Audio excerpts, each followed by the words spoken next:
Happy St. Patrick's Day, everybody! And if you are watching this on March 19th, on that Tuesday, happy St. Joseph's Day. So whether you are choosing to partake in your corned beef and cabbage or your espresso and an Izapel, I hope you are doing well, friends. Because today we are going down a rather windy path of the esoteric and metaphysical in our attempts to define what is Reiki. And this video gave me a little bit of a problem. It turned out to be far more difficult than I anticipated. Yeah. I mean, I'm a Reiki master. I'm a Reiki practitioner. I always have a problem defining it. So one of the reasons I wanted to do this was partially for myself, to give myself a solid definition, but also for all of you out there who are Reiki practitioners who have the same problem. Props to the older practitioners that have ironed this all out for themselves. For those of us who haven't, welcome. I hope it helps. And maybe you're someone who's looking to learn Reiki, or you want a Reiki session and you just want to better understand it. Because you are two of the four people that any Reiki practitioner will encounter. That is people who know what Reiki is, people who have an idea but maybe are a little fuzzy, people that have no idea whatsoever. Maybe they've heard of it. Maybe it's just some, like, they know they have a friend of a friend who practices, and maybe they take an interest, maybe they don't. Or there's people that look at you like you've got three heads, a tail, and you're speaking in tongues, because you are. Because they have no idea what you're referring to. That's okay. So, where to start on this path of defining? And it wasn't until I sat down, I only used the sources I had. I did not want to go traipsing through the internet. I didn't go to the library. I solely worked on what I had, because I've studied under two different women. And then I'm learning different skills under a third. I have William Rand's handbook and Penelope Quest's Reiki for Life, as well as the resources that were provided to me by my own teachers. That was a notebook thumping. So this is where it got fun, because everyone has a different take on it. So where to start? The fundamental thing that I have noticed that everyone focuses on is the definition of the two Japanese characters. So Reiki, as it is pronounced, comes to us from Japan.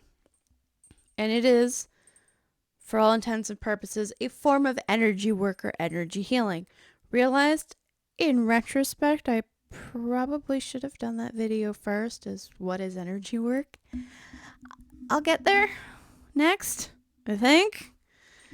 If it's not, yeah, I'll figure it out. That'll be another fun one. That'll be one that'll break me as well, as I'm sure. Because my spirit guides felt the need to school me in this one. That was a fun and enlightening revelation. But what does Reiki mean? So it comes from two characters. Rei, meaning universal life force energy, sacred, soul, or spirit, wisdom of the divine, atmosphere of the divine.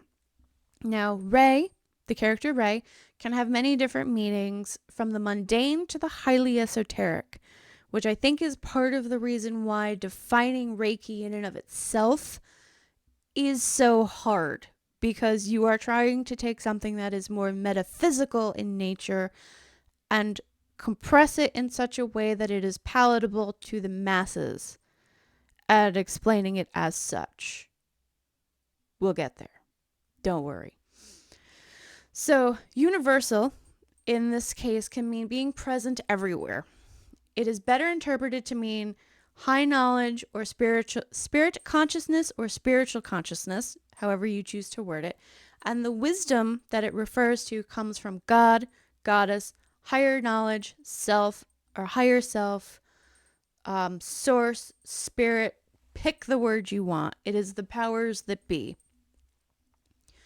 And then this knowledge This divine knowledge that you were tapping into knows the source of each person's problems, and it knows how to help them heal.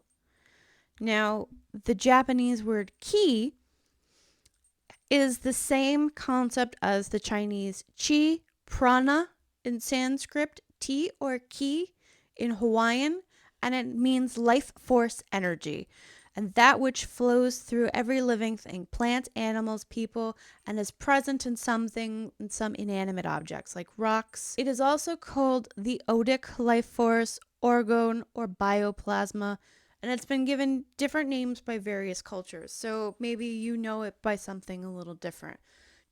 Ki is the vital life force, the universal force, non-physical energy that animates all living things. Well, everything that is alive has energy flowing through it. Obviously, once that entity dies, the energy departs and goes back to the greater source or the greater well. And the energy can become restricted or low. And when that happens, the person is more prone to illness, they're more prone to disease, accidents, different things. Ki is also the primary energy of our emotions, thoughts, and spiritual life. If you've ever studied any kind of martial arts, you are going to be really familiar with this concept because it focuses on balancing the chi, kind of finding that state of calm, finding that inner peace, and allowing it to flow. Ki is used across cultures in various forms. It can be found in meditation, breathing exercises called pranayama for shamans and divination, psychic awareness, manifestation, and healing. Ki is the non-physical life force used by all healers. So it doesn't matter what form of energy work you deal in, whether it's Reiki, whether it's therapeutic touch, acupuncture, polarity. I'm trying to think because I actually know someone that does polarity, and I remember when she was working on me, she was like loosening up the throat chakra. So that's why I was like, what was it called? There are so many types of energy healings that are out there. Or energy work. Light work is another word that you'll hear them. And they all focus on the flow or the restriction of ki or chi. So that is how that right there is kind of the basis of what the word means. It's looking at the two meanings of the Japanese characters. From there, we go on to build the actual definition. All right, so I got 4 different definitions for you. I am giving you the definitions that I found from both of my former teachers. What I believe William Rand and both Penelope Quest define it as, although I couldn't necessarily find in Penelope's book a formal definition because I feel like the entire book explains what Reiki is. So because of that, her influence is here in the script from the book and the parts I was skimming through to try and just come up with an overarching theme, which is kind of what a lot of these are. So the consensus is that Reiki is the Japanese healing art that was developed by Dr. Mikao Usui, and it's a type of hands-on energy work. That's where it ends. That's where the consensus and the definitions end. Now, pick your favorite. So, one of my teachers said it's a natural healing that reduces stress trapped in the body, mind, spirit, and the stress diminishes the body's natural healing mechanisms, such as the immune system. So, when you use Reiki, it enhances the system, it heals them, and emotionally, a person is better able to cope rather than react and retreat from situations. Balance is definitely key. So, my first Reiki instructor defined Reiki as a subtle and effective form of energy healing using spiritually guided life force energy. This is practiced in every country of the world and used in a variety of settings such as hospitals, hospice, private practice, and self-care. And it's a wonder and complementary modality in personal welfare or healing programs. She actually worked I believe she and her husband at the time owned a Tai Chi studio, and then also worked with battered women, assault and abuse survivors, recovering addicts. So they worked in a realm where they were dealing with people who had been through some things. Now, the other woman I worked with, I believe she worked I don't think she was a nurse, but I do believe she did Reiki in hospitals. And her definition is it's a natural healing that reduces stress that is trapped within the body, the mind, and the spirit. And as stress diminishes the body's natural healing mechanisms, such as the immune system, by using Reiki, you enhance those systems and help clear up the stress, thus helping the person to be emotionally better able to cope rather than retreat from situations. And the point is to balance the body. Another way to define Reiki is that it can help ease tension and stress, can help support a body to facilitate healing on all levels, physical, mental, emotional, and spiritual. A session is pleasant and relaxing and is often utilized for one's own personal wellness, not just illness. Meaning you don't have to be sick to go for a Reiki session. You can go just as a form of self-pampering, a form of self-care. Maybe you just need a little pick-me-up because you've been kind of in a funk and you don't know why. You can go for a Reiki session. It helps to heal on body, mind, and soul. So Reiki is a practice of transmitting healing through the hands, passed on through an attunement process from a Reiki master. The energy is guided by the practitioner, but the energy also has its own innate wisdom to guide itself. It is a hands-on healing, but it's not like massage, because a lot of massage therapists are also Reiki practitioners. It's not that heavy, like kneading touch. It's a very light touch. I will get to that in how it works, but I do just want to touch on that for a moment here. It's safe and gentle, non-intrusive, hand-on healing technique that you can use on yourself or with others, which uses spiritual energy to treat physical ailments without using pressure, manipulation, or massage. However, it's much more than physical therapy. So you can mix and you can use Reiki in conjunction with any medical procedures or medical healing that you are having done. So whether it is medical or psychological, you can use Reiki alongside of it. So because it helps to reduce some of the side effects. If you're getting chemo, it may help you get up and running faster. If you're doing physical therapy for an injury or for surgery, if you suffer from depression, anxiety, PTSD, it will help you in your sessions to relax, open up, and help you to further work through the issues that you are working through with a therapist. It's a holistic system of balance, healing and harmonizing all aspects of the person, body, and mind and spirit, and can also be encouraged for personal and spiritual awareness and growth. So if you've noticed, there is kind of an overarching theme to these, but everybody explains it a little bit differently. Now, one of the people, William Rand, has one of the two main founding branches here in the U.S. His definition is that Reiki is a spiritually guided life energy. It is the God consciousness called Rei that guides life energy called Ki. The practice of Reiki can be defined as Reiki guiding itself with its own wisdom rather than requiring direction of the practitioner. What this means is that the practitioner may go treat your chest for a lingering chest cold, but the energy may be drawn to the sinuses or the stomach to help heal a different problem or adjacent problem. That's me explaining, because that's what sometimes happens. You will go to focus, say, for example, on the lungs, and then all of a sudden your hands might start drifting, or you realize, the energy is flowing in a different direction. Or you're being called, no, oh, no, my hands don't really belong there. They belong here. So the energy is telling you where to go and how to direct it, or it's doing it itself. Again, I'll get to that in how it works, but this is The reason why I realized there is no one set definition is that there are different types of practitioners. There are spiritual practitioners, kind of like myself. I have no medical background.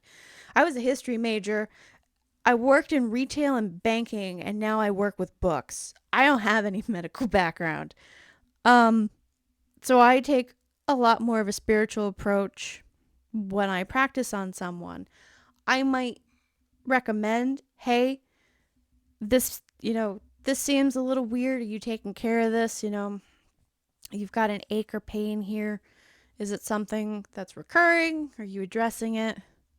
But by that same token, you may also get because I'm cross trained, you might also get other readings from me.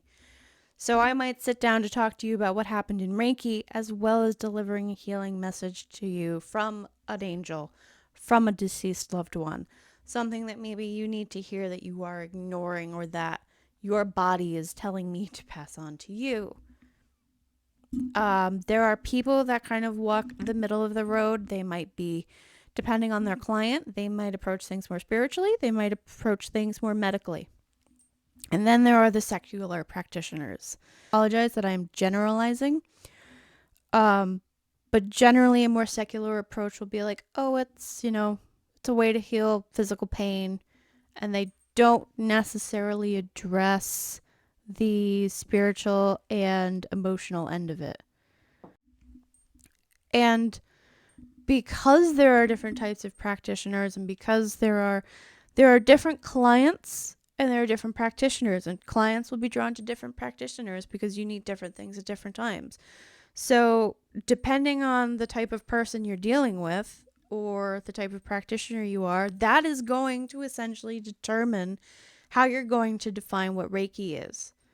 And I realize that why that is so important, and why there are so many varied definitions or kind of varied takes that all circle around the same thing but phrase it differently or look at it differently, or they may focus on more on their stress and relaxation part, less on the healing part, more on the healing, however people choose to look at it.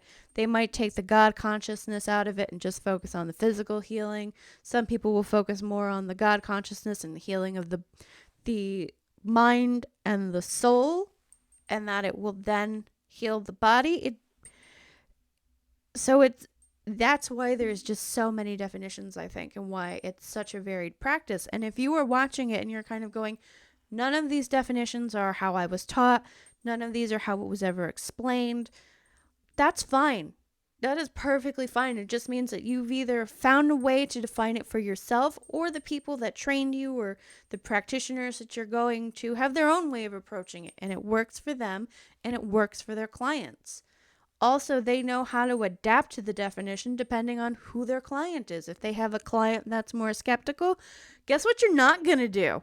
You're not going to go into how it's this great healing thing and it channels the inner God consciousness and I will help you work through your emotional issues.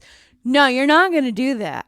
What you're going to do is you're probably going to say, oh, don't worry. It'll help, it's going to help you relax. It'll give you some time to mellow out, maybe take a nap on the table. It'll all work out just fine. It'll help your depression or it'll help your anxiety. It's fine. That's what you're going to do. You're not going to give some really deep, esoteric, meaningful definition to someone that's looking at you like, I'm not sure if this is the right thing for me. Like, I'm here because someone told me to come, or you were referred to me by my therapist. I don't really buy it. You see where I'm going with this. And then whereas if you do have someone that's, maybe a little bit more experienced or has been with other practitioners, you'll get this question: what does Reiki mean to you? I've gotten that a few times, and I'm like, I don't quite know what answer you're looking for. Like, I can define it in the way I define it, but I don't know what you mean. What does it mean to me? Just give those people how you would define it. how you approach it, how you would define it. That's fine. Now, I can tell you for certainty what Reiki is not. and that will probably help. I do have one more definition, but I'm going to give you what Reiki is not first. And Reiki is not brand new. It's about a couple hundred years old. The founder, Mikao Usui, was born in 1865, and by 19... Oh, I just looked these dates up, and now I forget. I think by like 1923, there had been a founding of the Reiki. There had been a Reiki practice founded in Japan by then. This will be in the history video. I just looked it up real quick because I wanted dates for myself rather than saying, oh no, it's not old. It's only a couple hundred years old. It's been around for a while. I kind of wanted dates to give me a guidepost. And probably you want some kind of guidepost too. The other thing is that Reiki is not affiliated with any religion. It doesn't require a belief system. It has no dogma. Doesn't matter if you believe in it or not to receive a Reiki session. Also, it doesn't matter if you believe in it or not to become a practitioner, which is a little amusing because I hope you have some faith in this if you're learning how to do it. I don't understand why you'd be doing it otherwise. Unless like your job is like, here, you know, you can get a pay raise or you can get a promotion if you go get this certification. Then at that point I could see like, okay, cool. Like it's just a means to an end. It's not something you're called to do. I don't know. I highly doubt that that's why people study this, because I feel like if you're a practitioner, something about it struck you as something you wanted to learn. However, it does not require any belief in anything, even in the practice itself, in order to use it, because Reiki comes from God and has its own innate wisdom on how to heal people and how to address their problems. Now, so I did an automatic writing session. I asked my angels, how should I define this? I was trained in how to do automatic writing. It's called angel writing is the way I was taught. Some people call it automatic writing. And this is the definition that my angels told me to use for myself. So it's good for relaxation. It helps with mental and physical illness. It helps to heal the body and repair body, mind, and soul. It helps to repair the connection between body and soul and to make you whole again. It removes unwanted energy from the psyche, and it helps you to be at peace, and it helps you to accept yourself as you did when you were young. And then I was told to use variations of this depending on a client. Again, some people will respond well to that. Other times, you know, it just might be useful to say, oh, it'll help with relaxation. Oh, it'll help you, work through the PTSD or the anxiety. Oh, it'll help you with your knee pain or your back pain, whatever it is. Just they're oversimplifications. I realize that. But depending on the person you're dealing with, sometimes you do have to oversimplify because they're not going to react well to a really deep esoteric definition. In time, they might. Like if they ask you to re-explain it, you can go a little deeper, especially once they've experienced it and they've sat through a couple sessions, and then they might be like, oh, okay. Or like maybe they'll say something to you and you're just sitting there going, yeah, that's because the Reiki helped you work through this emotional blockage or whatever. So I hope you find this helpful. I hope you can find definitions or bits and pieces of definitions that will work for you. And I'll see you again next time when I figure out what I'm doing. Thank you so much for stopping by, and until we meet again, my friends, bye!